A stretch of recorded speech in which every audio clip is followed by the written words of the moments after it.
Welcome to HealthWatch, presented by Novant Health. I'm your host, June Baker. Our show features local physicians and health professionals discussing health topics of importance to local residents.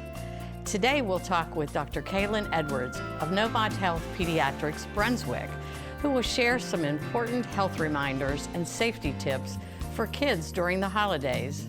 And then Deborah Lannon, the chaplain at Novant Health Brunswick Medical Center, will join us to discuss what some would call the winter blues or holiday depression. Finally, we'll welcome Michelle Sumrall and Mary Wayne of Cardiopulmonary Services at Novant Health Brunswick Medical Center. Stay tuned to learn about valuable health topics with HealthWatch.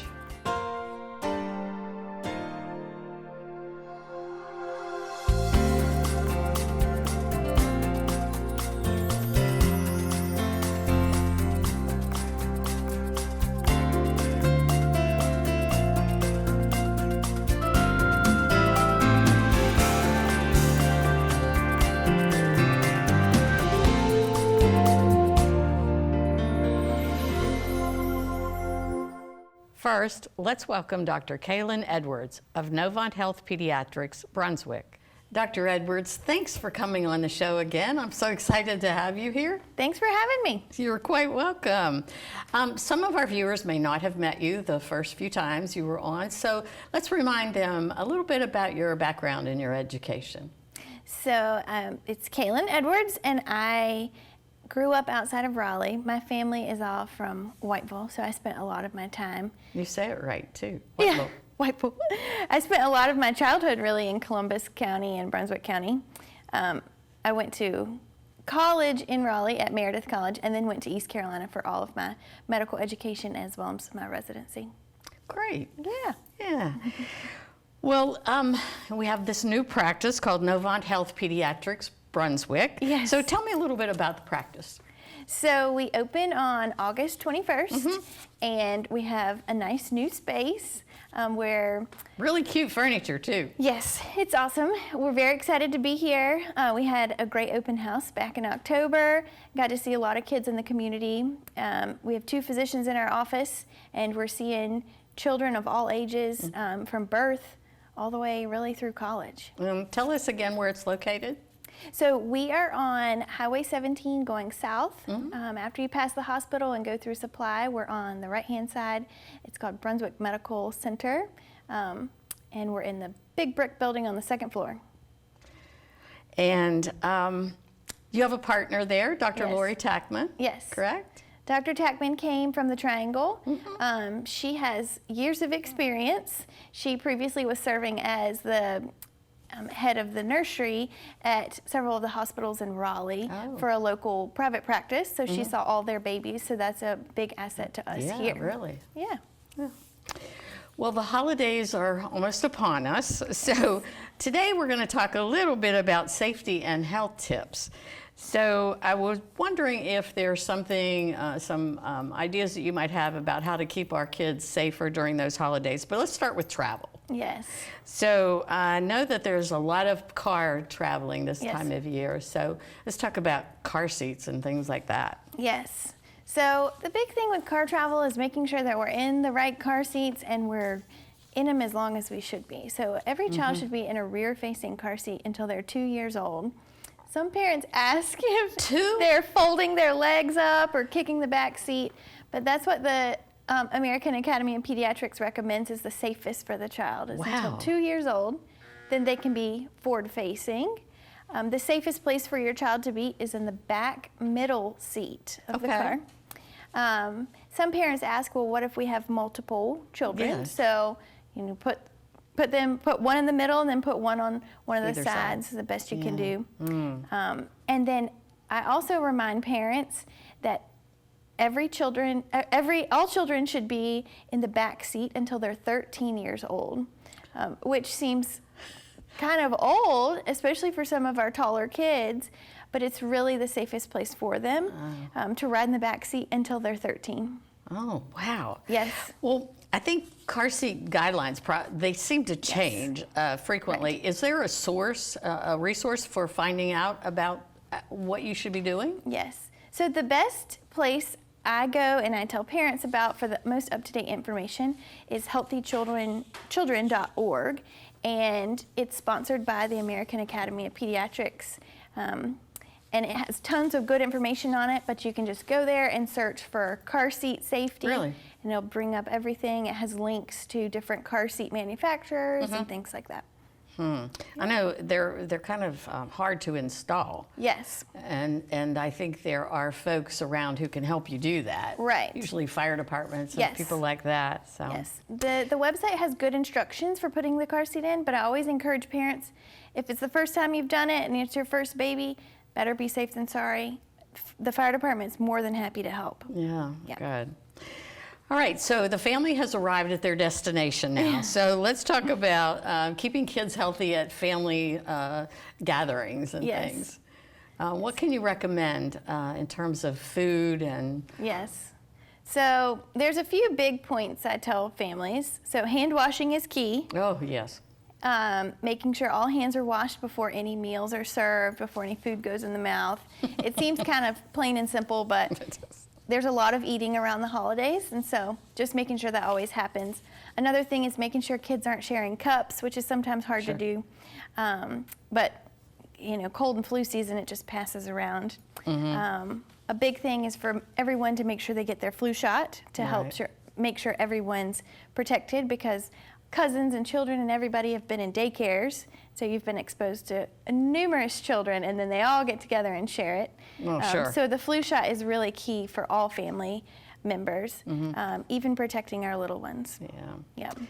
How about toy safety? This time of year, a lot of shopping going on. How do you stay on top of all that information?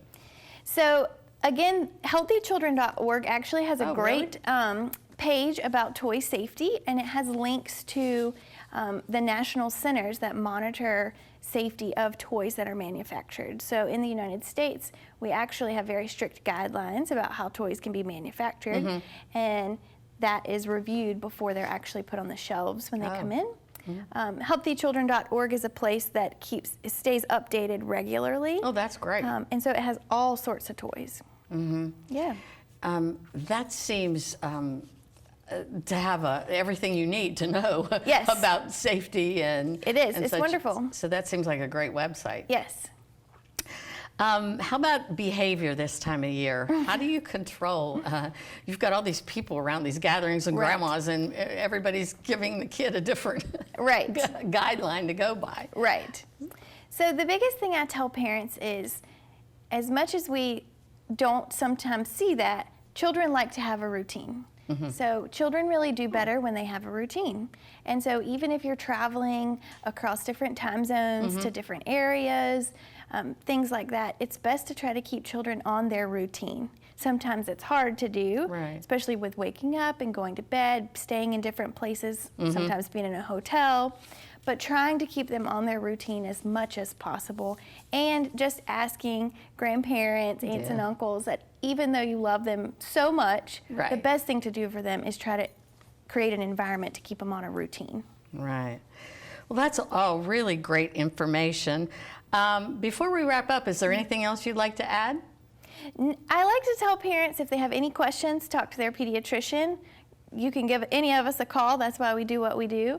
If you don't have a pediatrician, then we're happy to answer questions, and you can come see us. We're accepting new patients. Awesome. That's awesome. Well, thank you so much for coming today, and we look forward to having you back when it's springtime, and we're going to talk about all the things that happen to kids in the summer. Yes. Thanks again, Kaylan. Thank you.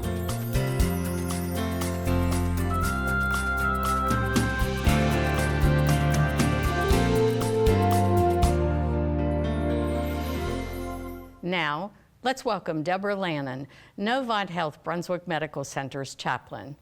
Deb, welcome. Thank you. It's good to be back with you. It's great to have you here. I always enjoy your visits with us. And there might be somebody out there who has not met you yet, so remind us about your role at the hospital. I'm the full-time chaplain. Until my arrival about 3 years ago, all of the pastoral and spiritual care had been done by volunteers. So for 30 years, we've had volunteers taking care of the pastoral and spiritual needs of the hospital. So now I'm there and I work with them and we visit patients and provide emotional and spiritual support for them, as well as their families. I was going to say, not just the families or the patients, but for the employees too. Employees as our well. Team members, yeah. Absolutely. I know firsthand about that. So tell me a little bit about your personal history, your education, your work experience. You've done so much. I've done a lot of things. You have. I spent 25 years in congregational ministry in Canada. So I was a minister in a congregation, and over 25 years served about 5 churches. Nice. From Toronto out to the Rockies, Canadian Rockies.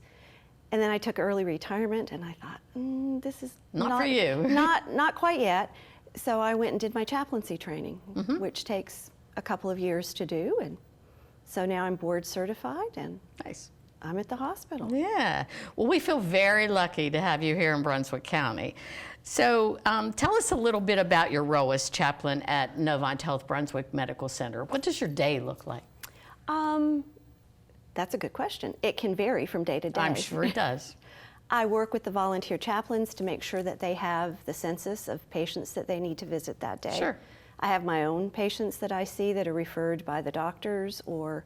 Oh, I never thought about that. Yeah, we get consults from the providers. We get consults from nurses.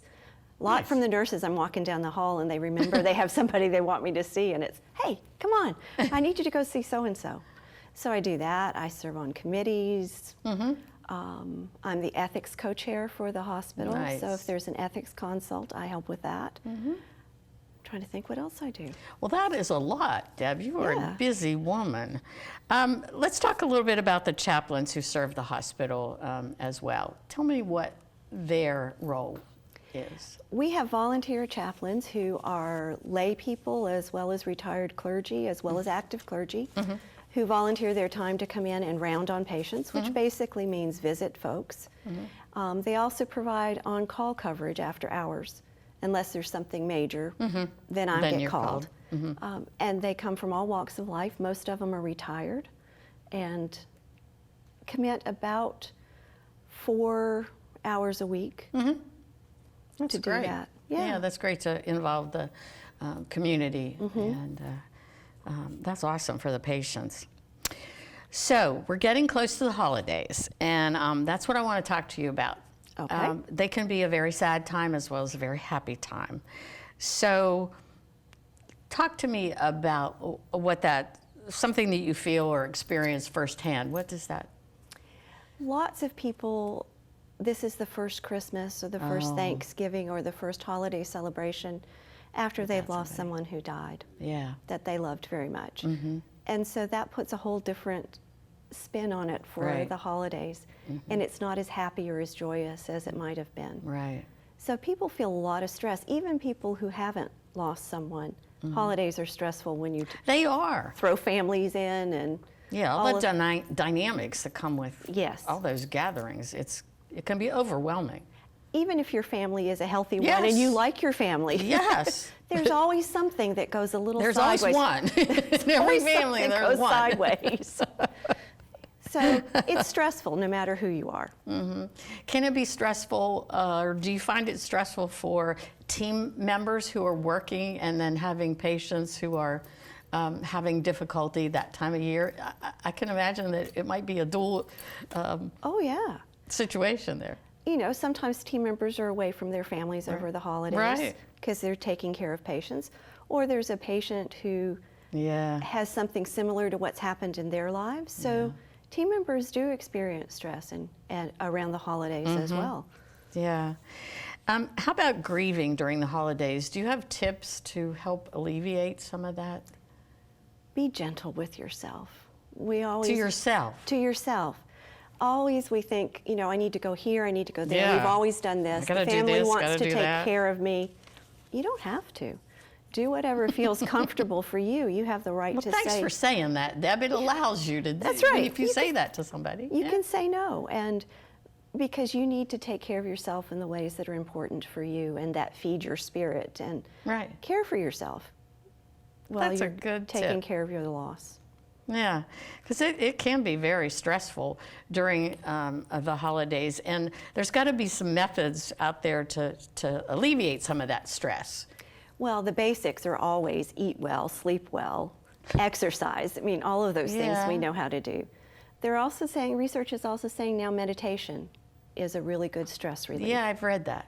There's more and more research about that, and there are all sorts of resources out there that will help you learn how to do that.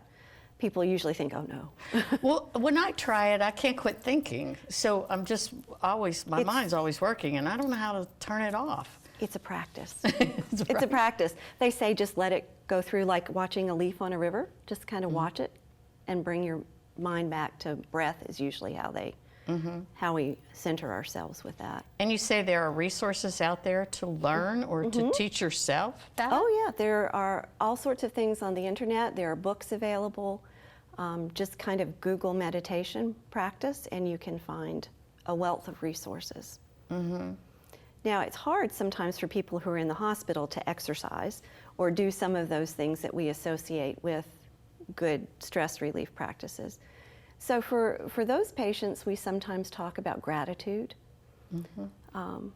Gratitude is also a way to relieve stress, kind of reframe your focus.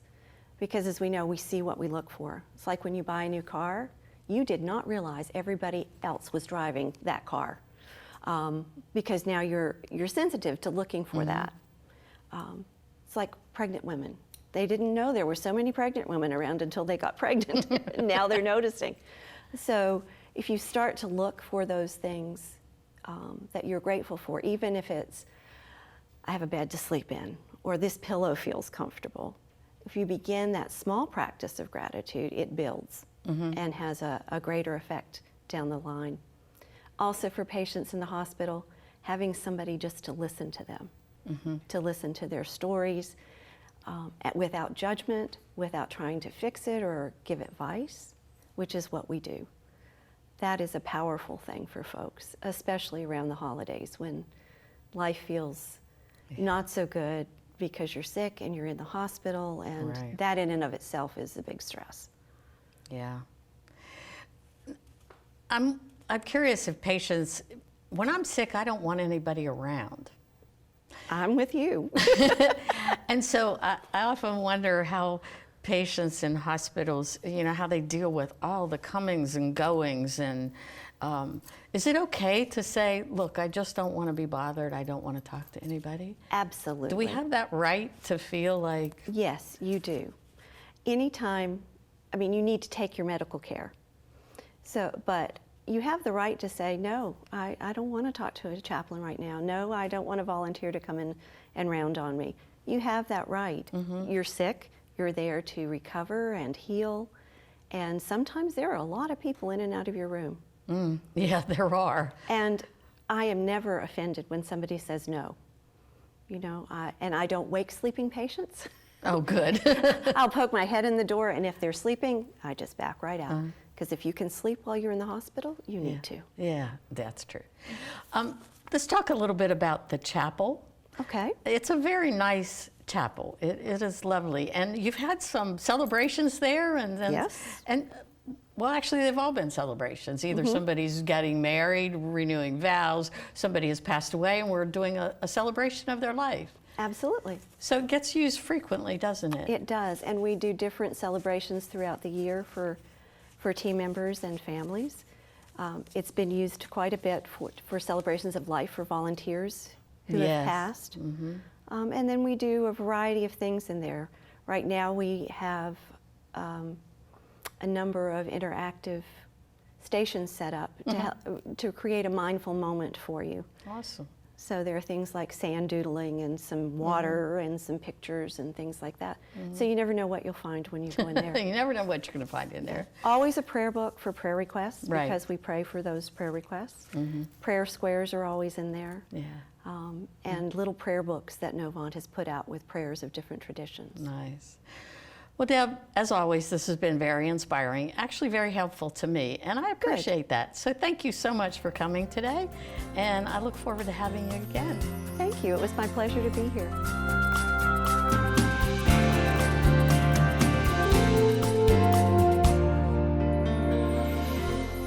Finally, let's welcome Michelle Sumrall and Mary Wayne, of Cardiopulmonary Services at Novant Health Brunswick Medical Center. Michelle, Mary, thank you so much for coming to our show today. Thanks for having us. It's great. And I want to start first by learning a little bit about each of you. I know that you've been on the show several times, Michelle. So let's start with you, and you tell us about your role at the hospital. Okay, well, my name is Michelle Sumrall. I am the manager of Respiratory Care Services at Novant Health Brunswick Medical Center. In that role, I also run the Cardiovascular Diagnostics Department as well as the Cardiac Rehab Department. Awesome. And tell us a little bit about your background. How do you get to be a respiratory therapist? Well, a lot of respiratory therapists start out with an associate's degree, which is the case for myself. I began at a community college, got my associate's degree, went back for my bachelor's, and I just recently finished my master's degree at UNC Pembroke. That's awesome. Yep. Yeah, that's exciting. So Mary, tell us about your role at Novant Health Brunswick Medical Center. My role is I am the pulmonary function technologist in their pulmonary function lab, so I do breathing tests Monday through Friday. I'm also a registered respiratory therapist. I've been a therapist for 30 years. I also started with an associate's degree from a community college. I'm originally from Cleveland, Ohio, and I'm working on my bachelor's degree now through UNC Charlotte. Nice.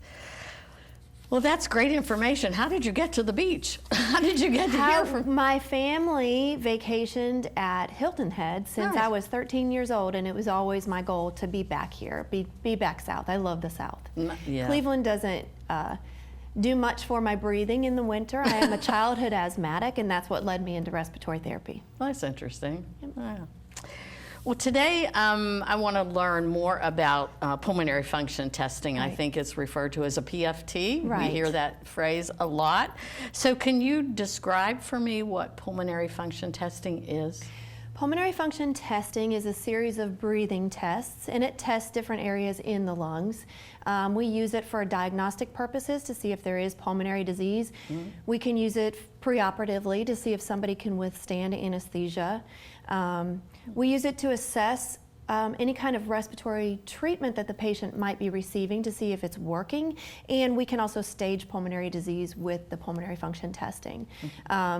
We do full pulmonary function testing at Novant Brunswick, and that entails of 3 tests. There's spirometry, DLCO testing, and lung volumes. So spirometry is testing that really checks the condition of your airways, and diseases like asthma and emphysema will show up on that. They are known by their the spasticity of the bronchial tubes and the swelling, and so those people have trouble getting air in and out, and that's what that testing shows. The DLCO testing is a lung diffusion test, and what that checks for is to see how well your lungs are putting oxygen into the blood. And there are diseases that will interfere with that process. It's the air sacs in the lungs where the oxygen goes across the membrane and into the blood.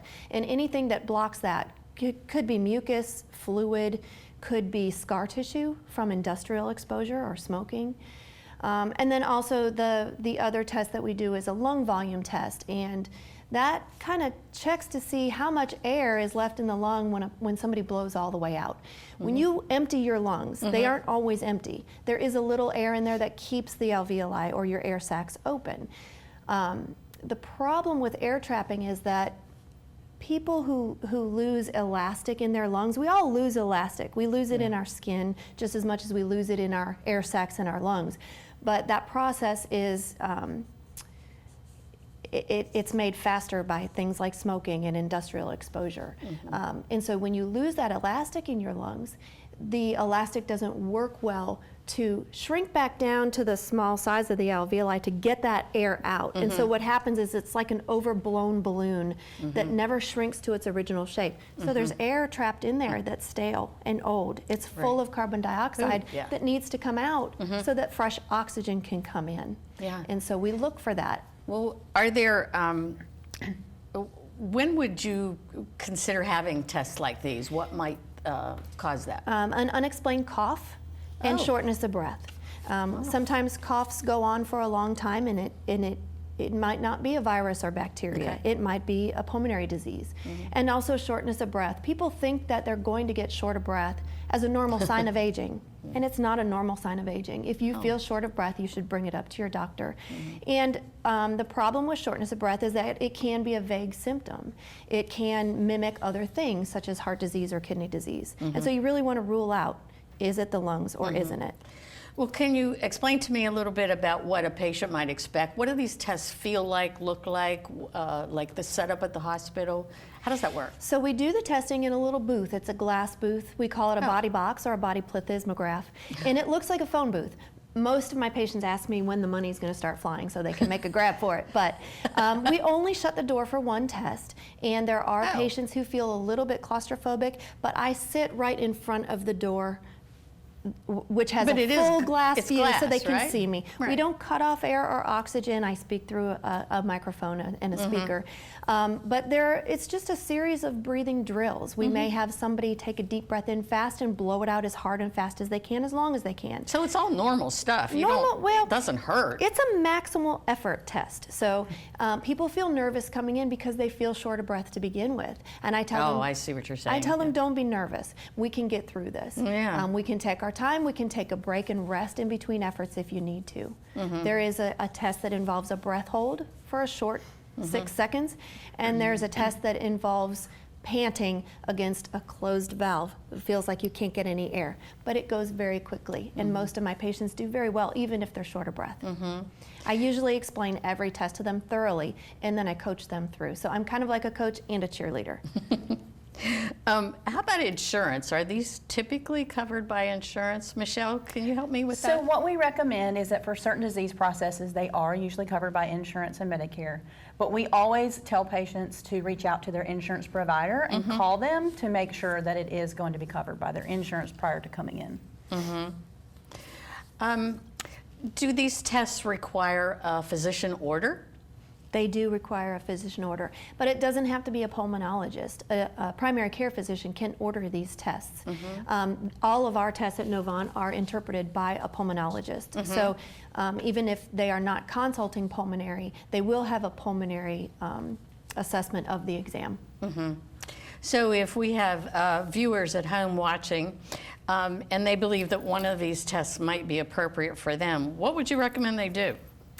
I would recommend they speak to their physician. Their primary care physician is a good place to start. Then they can make the decision whether they want to send the patient to a pulmonologist or not. But the test can be done before pulmonologist even sees the patient. And it's nice for them to have that test in their hands. So it's good to get a jump on it. And I recommend they don't wait until their shortness of breath is so severe that they're near the end stages of lung disease. Or perhaps it's a cardiac condition and you need to get that checked out pretty quickly. Right, yeah. Well, this has been great information, but Michelle, is there something we've missed? I don't think so. Mary did a great job at explaining everything. She did a great job, because that's a tough subject. Yeah, explaining, without going into the nuances of each different study, but explaining what they're for, how that patients can get their providers to order it, and who to start with. So I think that she did a very great job explaining all that. Yeah. So if there's any patients out there or viewers that have questions, is there someone they can reach out to? So we always recommend that they reach out to their primary care provider if they have questions, but it is if the primary care has suggested that this would be a good idea, then if they had more questions, can they call somebody at the hospital? Absolutely. My office is always open and my phone is always on, so they can certainly call my office and we can point them in the right direction, as well as Mary's PFT office. She's always that'd be great. Right, they can call and I can answer questions about the test, especially if they're feeling nervous. My biggest thing is don't be nervous, because I can help you get through it. Yeah. Well, thank you both so much for being here today. It's been a pleasure meeting you, Mary. You too. And I know Michelle's been on our show before, and I look forward to having you guys back. There's some great topics there to explore a little more. So thanks so much for coming. Absolutely. Thank you for having us. You're welcome.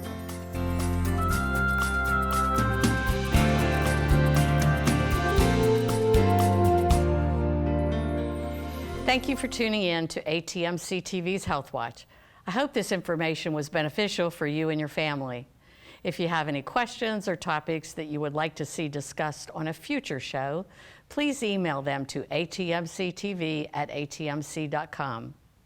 Visit NovantHealth.org for more information on Novant Health Brunswick Medical Center, local doctors, and general health information.